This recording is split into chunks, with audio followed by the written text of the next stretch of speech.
안녕하세요, 뉴스반장입니다. 이렇게 업무에 빨리 복귀할 수 있도록 신속한 결정을 내려주신 사법부에 감사드립니다. 검찰 구성원들에게 한 말씀 해주신다면 어떤 말씀이십니까? 우리 구성원보다도 모든 분들에게 대한민국의 공직자로서 헌법 정신과 법치주의를 지키기 위하여 최선을 다할 것을 약속드립니다. 윤석열 검찰청장이 마치 승리한 개선장군처럼 등장해 아무런 잘못도 없는 것처럼 단 한마디의 사과도 없이 국가와 국민, 헌법 정신과 법치를 운운하며 업무 복귀하며 한 첫 일성이었습니다. 그는 엄청난 착각 속에 빠져 있다는 걸 다시 한번 몸소 보여주었는데요. 법원의 판결은 무죄를 선고한 게 아니라 징계 절차상의 문제가 있다는 이야기이며 현재 부당한 절차로 업무를 정지할 만큼의 긴급성이 필요해 보이지 않다는 취지인 거죠.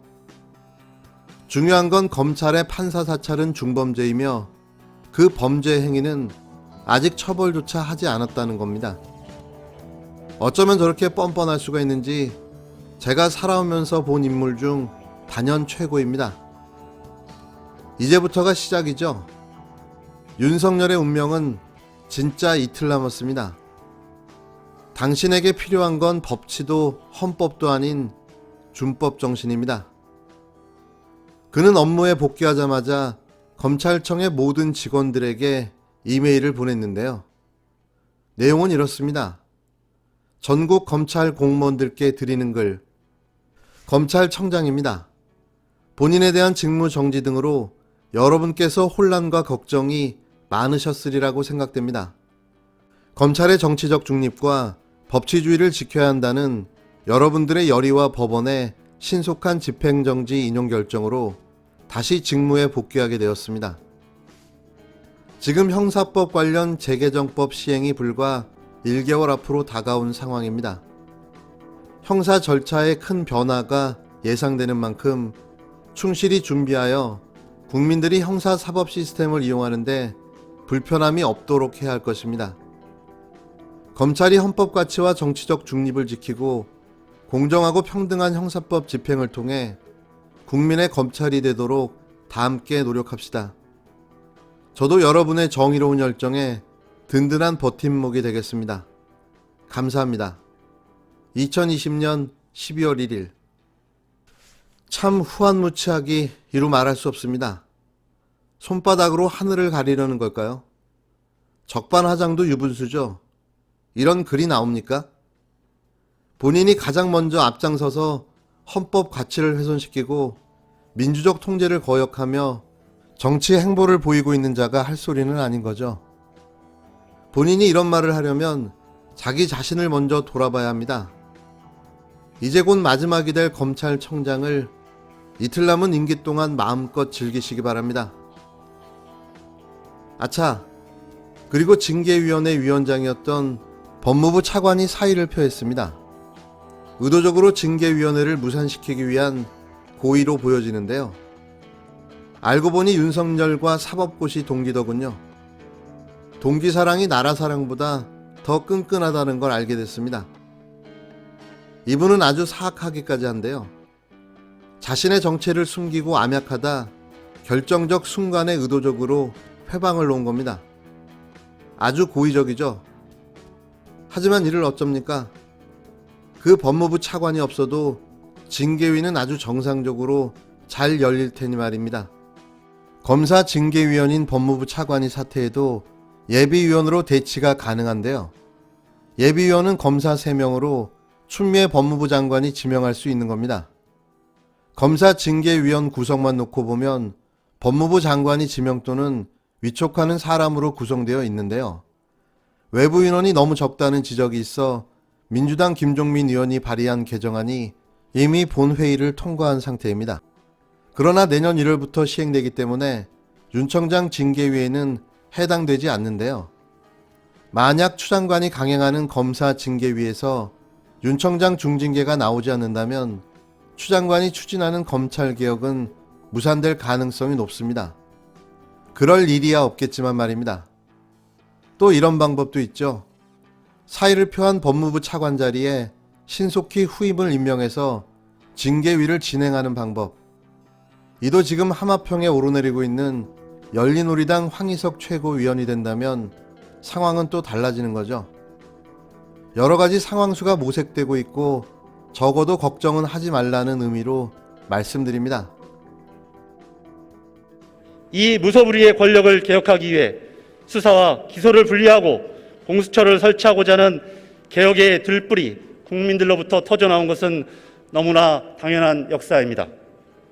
공수처가 처음 제안된 것이 이미 1996년입니다. 그러나 이 개혁의 길은 정치, 검찰과 기득권 세력에 의해 번번이 좌절되었습니다. 하지만 국민들은 이 방해를 그대로 놔두지 않았습니다.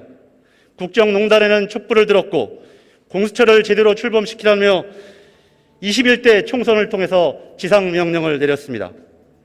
하지만 지금 우리가 지켜보고 있는 것은 공수처의 지연 출범 작전과 조직의 수장을 지키기 위한 검난이라는 집단 이기주의, 이를 비유하는 대한민국 제1야당의 참담한 모습입니다. 특히 국민의힘은 공수처 출범 지연 작전도 부족해서 이제는 심지어 사법부에 사찰 의혹이 있는 윤석열 검찰총장이 물러나고 공수처가 출범하면 공화정이 무너진다는 망발마저 일삼고 있습니다. 과거 정권을 유지하기 위하여 검찰을 흉기로 휘두르던 정당이 이제는 검찰 정치와 사법부에 대한 불법 사찰을 옹호하고 사상 최초의 정치인 검찰총장 비호에 앞장서고 있는 모습은 처량하기까지 합니다. 국민의힘당 의원님들에게 묻습니다. 이런 비호가 윤석열 검찰총장을 대선 후보로 꽃감아 태우기 위한 사전 작업입니까? 만약 그렇다면 당당하게 영입 제의하는 것이 공당의 모습일 것입니다. 아니라면 함께 힘을 모아 국민의 자유와 권리를 지키는 이제 검찰을 위한 검찰의 시대, 정치 검찰의 시대는 끝이 나야 합니다. 그리고 그 끝이 보이기 시작했습니다. 저항 없는 개혁은 없습니다. 해가 뜨기 전 새벽이 가장 어둡듯이 윤석열 총장 사태로 인해 검찰청 개청 이후 70년 만에 나타난 고검장들의 집단 성명이야말로 검찰 개혁을 가는 마지막 계단에 서 있다는 것을 우리는 목도하고 있습니다. 동료 국회의원 여러분, 정의로운 세상, 특권 없는 세상을 만들어달라는 촛불의 영혼에 따라서 반드시 공수처를 제대로 출범시키고 검찰 개혁의 새로운 장을 열어주십시오. 끝까지 경청해 주셔서 감사합니다. 지금 들으신 내용은 용기와 패기에 찬 더불어민주당 초선의원인 박상혁 의원의 국회 발언인데요. 속을 뻥 뚫어주는 사이다 100잔을 마신 듯한 기분입니다. 법원이 윤석열 검찰총장을 직무에서 배제한 추미애 법무부 장관의 직무정지 명령의 효력을 중단하라고 결정한 날, 여야 초선 의원들이 본회의에서 대치를 이어갔는데요. 1일 국회는 본회의를 열고 50여 개의 법안을 충돌 없이 처리했습니다. 그리고 정당별 5분 자유발언이 이어졌는데요. 박상혁 의원은 과거 정권을 유지하기 위해 검찰을 흉기로 휘두르던 정당이 이제는 검찰 정치와 사법부에 대한 불법 사찰을 옹호하고 사상 최초의 정치인 검찰청장 비호에 앞장서고 있는 모습은 처량하기까지 하다고 국힘당을 향해 쏘아붙였습니다.